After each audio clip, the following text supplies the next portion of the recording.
نحمده ونصلي على رسوله الكريم أما بعد فأعوذ بالله من الشيطان الرجيم بسم الله الرحمن الرحیم۔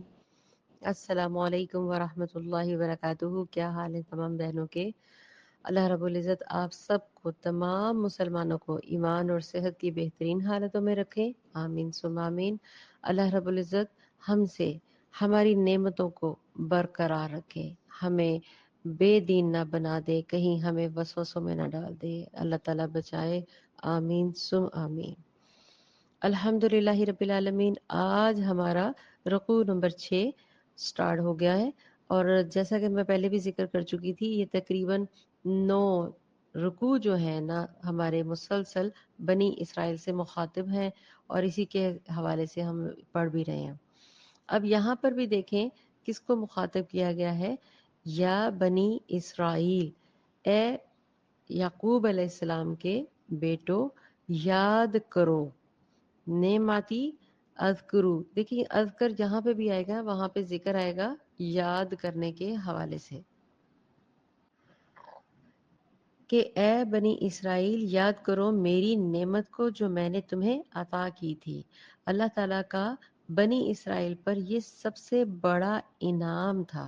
کون سا انعام تھا میں بتاتی ہوں آگے، کہ اللہ تعالیٰ نے انہیں حق کے لیے علم دیا، اور نہ صرف علم دیا بلکہ کیا کہا کہ میرے اس علم کو، میرے اس حق کو دنیا پر پہنچاؤ۔ آپ جانتے ہی ہیں، کوئی نئی بات تو نہیں بتانے لگی، آپ جانتے ہی ہیں ماشاءاللہ صاحب علم ہے سارے لوگ، کہ پیغمبر جو تھے زیادہ تر وہ سارے کے سارے بنی اسرائیل ہی کی طرف سے آئے تھے۔ اور جو انعام تھا یہاں پہ، جو اسپیشلی انعام کہا گیا نا، وہ کیا انعام ہے؟ یہاں پہ دو انعام کا ذکر کیا جا رہا ہے جو مجھے لگتا ہے۔ نمبر 1، تورات عطا فرمائی تھی، زبور عطا فرمائی تھی اللہ تعالیٰ نے، ٹھیک ہے۔ پھر ان کو کیا کیا؟ اللہ اکبر، ہم پہلے بھی پڑھ چکے ہیں، انہیں ساری کی ساری جو دنیا ہے اس کی رہنمائی کے لیے ان کو تعینات کیا گیا۔ مطلب ان کو کیا کہا کہ جاؤ، اب میں نے تمہیں فضیلت دی۔ اللہ تعالیٰ نے ان کو جب کتاب دی تورات پھر زبور، تو اللہ تعالیٰ نے یہ انعام دیا، انعام شریعت دی۔ پھر کیا کہا اللہ تعالیٰ نے کہ یہ میرا سب سے بڑا انعام ہے جو بنی اسرائیل کو دیا گیا۔ دوسری بار اس کے اندر پھر یاد کرایا جا رہا ہے کہ جاؤ اب اس انعام کے بدلے کیا کرو گے؟ علی العالمین، سارے جہانوں سے مراد یہ زمانہ جو چل رہا ہے نا، اس پر میں نے تمہیں فضیلت دی۔ ہزاروں لاکھوں لوگ یہاں پہ گھوم رہے ہیں، کروڑوں موجود تھے تب بھی، لیکن اسپیشلی شریعت جو دی گئی، تورات کتاب دی گئی، پھر زبور عطا کی گئی، بنی اسرائیل کو دی۔ اب تم جا کے اس حق کو، اللہ کی بات کو، اللہ کی شریعت کو پوری دنیا تک پھیلاؤ۔ میرا پیغام کہ اللہ کون ہے، کیا چاہتا ہے، آپ کس لیے پیدا کیے گئے ہیں، آپ کو بنایا کس لیے گیا ہے، دنیا کی تخلیق اللہ نے کیوں کی، یہ کتابیں کیوں اتاری گئیں، یہ شریعت کا مقصد کیا ہے۔ اے بندہ خدا، جب تجھے ہم نے پیدا کیا تو اس کے پیچھے کیا مقصد ہے؟ تو یہ کام تھا، یہ شریعت تھی جو بتانی تھی۔